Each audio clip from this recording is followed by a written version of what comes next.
necesito su ayuda. Tengo que hacer una tarea sobre tectónica salina y necesito toda la información necesaria. Por supuesto, Juanita Salina. Creo que conozco a las personas indicadas para poder abordar ese tema. Ella es la profesora Macarena, él, el profesor Felipe, él, el profesor Ramón, y ella es la profesora María. Todos son titulados de la Universidad Andrés Bello y saben mucho del tema. Juanita, lo primero que debes considerar es que las capas de sal son partes importantes en la columna estratigráfica y juegan un papel importante cuando la secuencia sedimentaria está expuesta a la deformación. Usamos el término tectónica salina cuando se ve afectada su geometría, localización, y con esto me refiero a que abarca cualquier deformación relacionada con la sal, incluida su desprendimiento. Y por otro lado, tenemos un término llamado haloquinesis, que viene del griego halo, que significa sal, y kinesis, movimiento. Este término nos define los movimientos del subsuelo relacionados con la sal y la formación de diapiros. ¿Qué tanto influirá la sal durante la deformación? Eso depende de su grosor, extensión, posición en la columna estratigráfica y las propiedades físicas de los estratos suprayacentes. Por otro lado, también depende de sus propiedades físicas como tal, ya que estas son las que hacen fundamentalmente diferente de la mayoría del común de las rocas. Primero, las capas de sal se pueden consistir en halita pura, que tiene una baja densidad, o puede tener minerales adicionales, como lo son comúnmente, especialmente anhidrita, yeso y minerales arcillosos, y este tipo de sal es más densa que la sal pura. Entonces, ¿qué pasa con el contraste de densidad que impulsará el diapirismo? Esto tiene que ver netamente con la comparación de los elementos porosos, ya que la sal no tiene porosidad, incluso se entierra a muy bajas profundidades, casi no se comprime, por lo tanto no se vuelve más denso con las sobrecargas adicionales. Para que la densidad impulse el diapirismo, debe haber una inversión de densidades, donde la capa subyacente será más densa que la capa superior.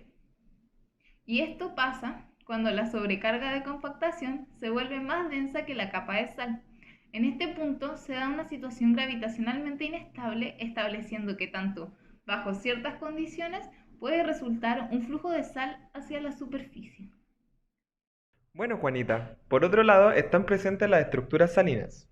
¿Es posible que la sal forme estructuras? Claro que sí. La sal en la corteza toma variadas formas geométricas, como los salt anticline, que son estructuras alargadas, y también los salt pillows, que se relacionan a estructuras localizadas como reserva de sal. ¿Y cómo se forman?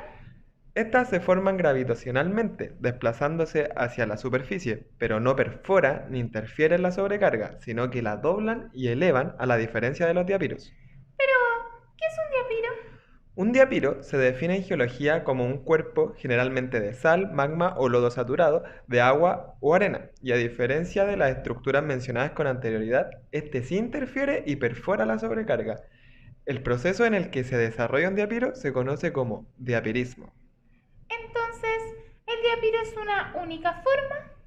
No, los diapiros pueden adaptar una variedad de formas, como alargadas, generalmente a lo largo de fallas regionales o ejes de graben, o también pueden ser circulares, o de forma triangular en secciones transversales, que es común donde las estructuras salinas están conectadas con fallas en la sobrecarga.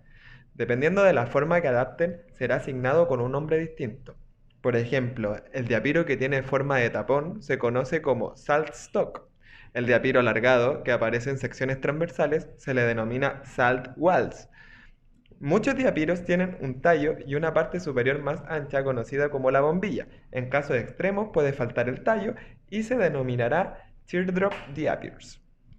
Los diapiros también pueden aplanarse y unirse en uno y menos comúnmente en varios niveles estratigráficos, formando varios tipos de saltstock canopy.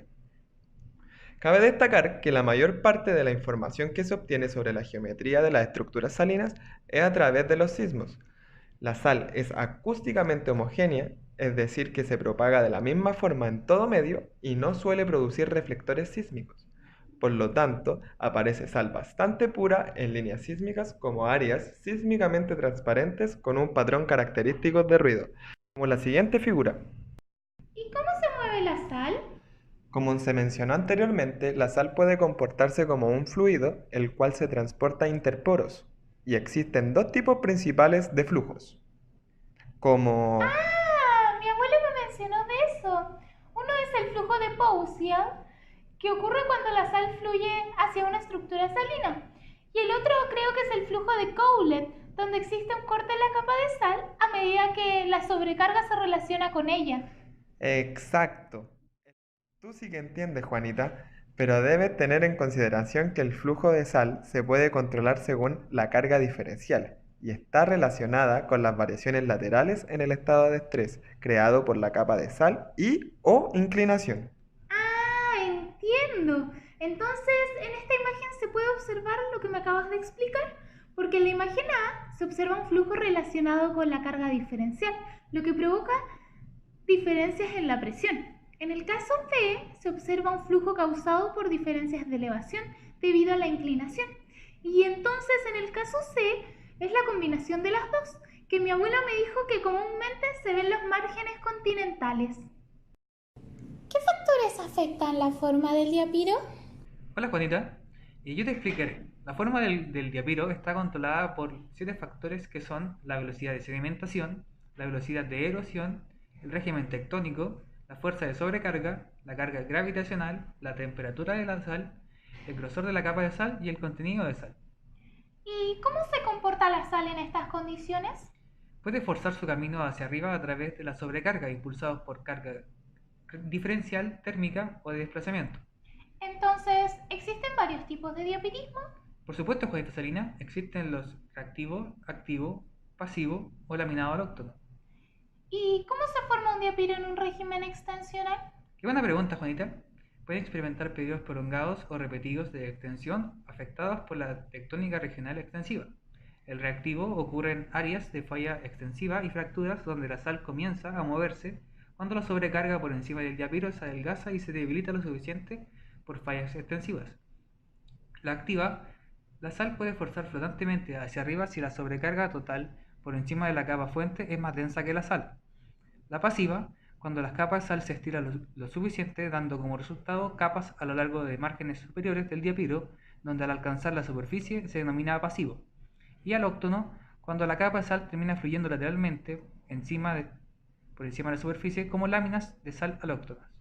¿Y estos procesos son independientes? Las estructuras pueden pasar por todas las etapas, pero también pueden detenerse en cualquier proceso o revertirse por colapso del diapiro, dependiendo principalmente del equilibrio de la velocidad de extensión, velocidad de sedimentación, viscosidad de la sal y disponibilidad de la sal. Además, si se ensanchan demasiado rápido durante la extensión, la estructura colapsará. Al igual que la capa de sal se agota, se formará una soldadura de sal colapsando durante la extensión continua. ¿Y solo existe el régimen extensional? No, Juanita Salina. Yo, el profesor Ramón, te voy a explicar que también existe el diapirismo en régimen contraccional. Como cuando una secuencia sedimentaria se acorta durante un régimen contraccional, la secuencia por encima de la sal puede comenzar a ceder. El buckling genera crestas antiformales de baja presión en las cuales la sal fluye y se acomoda a su plegado de sobrecarga. Pero arriba dijeron que se forma por sobrecarga y no por acomodarse. Exacto. Este método de formación no es realmente diapirismo, ya que la sobrecarga aún está intacta y el diapiro requiere la perforación del techo. Aún así, aquí veremos los tipos más comunes de estructuras salinas relacionadas con la contracción, empezando por los teardrop diapiris o el diapirismo de lágrima, que se dice más que nada así por la morfología. ¿Qué son esos tipos de diapirismo? Estos tipos de diapirismo se forman cuando la contracción de la sal, que está establecida por las estructuras, son sometidas a fuerzas compresionales, las cuales harán que gran parte de la sal tienda a fluir hacia arriba y otra parte hacia abajo, generando una morfología de lágrima y entre medio dejando un vacío, como se muestra en la siguiente imagen que usted puede ver. ¿Y es posible ver esto? Por supuesto, ya que se estudia con datos sísmicos, los cuales dejan evidencia de cambio en densidad, pero estas evidencias se ven más que nada a profundidad.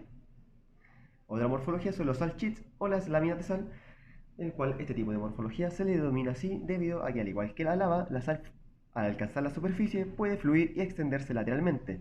Aquella sal que cumple esto o que fluye lateralmente entre capas estratigráficas se le llama alóctona. ¿Por qué alóctona? Se la llama así porque se superpone sobre capas de rocas o sedimentos más jóvenes y estratigráficamente más altas. Hay estructuras subareales las cuales fluyen cuesta abajo por la influencia de la gravedad, muy parecido a un glaciar y, como se menciona más arriba, el flujo de Coate, que es el que maneja este tipo de estructuras. como se puede apreciar, Juanita, en la imagen que se puede ver a continuación. Otro tipo de morfología es la sal intrusión. Aparte de las ya mencionadas formaciones, en este caso también existe la probabilidad de que la sal intruya niveles estratigráficos en profundidad. A estas se les llama intrusiones salinas, a las cuales se asemeja a la colitos magmáticos, Juanita. Otro tipo, pero este es otro tipo de régimen, son los diapirisms in strike slip setting, que es el diapirismo en un sistema de rumbo. En este tipo de régimen, que son deslizamientos horizontales, pueden estar manejados por los regímenes tectónicos mencionados anteriormente, ya que algunos tipos de falla pueden ser lístricas. ¿Qué es una falla lístrica? Se refiere a una falla la cual se curva, Juanita Salina, donde en cierta distancia pueden formarse morfologías denominadas flores positivas y flores negativas, en donde cada una de estas estará regida por sus características debidas para que se formen los diapiros. ¿Qué más puede ocurrirle a la sal? Bueno, Juanita Salinas, eso te lo explico yo. También tenemos el colapso de la sal por la karstificación. ¿Y qué quiere decir eso? Es cuando las estructuras cercanas a la superficie se ven expuestas a la disolución por agua meteórica. Igual que los ambientes kársticos, puede resultar en la formación de estratos de roca de minerales insolubles, como yeso y arcilla, o karst, que quedan como la evidencia del proceso en la superficie. ¿Solo ocurre eso o tiene alguna otra consecuencia? La karstificación puede llevar al colapso de los sedimentos subyacentes. Esto puede ser por el potencial de colapso gravitacional, disolución superficial o reactivación de alguna falla, y cuando los movimientos se detienen, pueden generarse más fallas nuevas. Y por otro lado, ocurre algo lo que se le llama décollement. ¿Qué es un décollement? Es una palabra francesa que se usa para referirse a un plano de despegue. Se le llama así cuando las capas de sal tienen gran extensión lateral, puede ser de hasta 1 metro de espesor o menos, y se dan tanto en entornos extensionales como contraccionales. Usualmente causan desacoplamiento del sustrato y el recubrimiento. Son comunes los patrones de falla completamente diferentes por sobre y debajo de las capas de sal, porque las fallas no se extienden a través de las capas de sal a menos que la capa sea delgada o las fallas muy largas. Las capas de sal en cuñas orogénicas, como en los Alpes y los Pirineos, pueden fácilmente formar décollements que protegen las capas subyacentes de la deformación, transportándolas hasta cientos de kilómetros, o también expandiendo la cuña, generando un cinturón de deformación de piel fina y bajando la pendiente de la cuña orogénica. Los décollements de sal también pueden formarse en respuesta a la gravedad, dándose extensión en la cola y contracción en el frente. ¿Cómo le pasa con la nieve cuando se desliza por los techos? Sí, esa sería una buena comparación. Además de eso, en la parte superior de los décollements de sal, de márgenes continentales, la extensión extrema puede establecer y separar bloques de falla sobre la sal. Cuando estas se separan completamente se llaman balsas o rafts. Y por último, por debajo del décollement, la extensión da lugar a la contracción y se dan estructuras contraccionales. Esto ocurre porque la pendiente se devuelve menos profunda y el décollement se aplana. Entonces, a ver si entendí. La sal es un tipo de roca que se deforma viscosamente mediante mecanismos de deformación plástica. Una capa de sal enterrada se considera como un fluido y solo presionándolo por un peso del recubrimiento. Las velocidades de sedimentación a través del tiempo, el tipo de sedimenta, la deformación tectónica y la velocidad del flujo de la sal son algunas de las variedades importantes que hacen especial cada caso de la tectónica salina. Perfecto, Juanita. Muy bien. Tú vas a tener un 7. Muchas gracias. Con esto haré un trabajo increíble.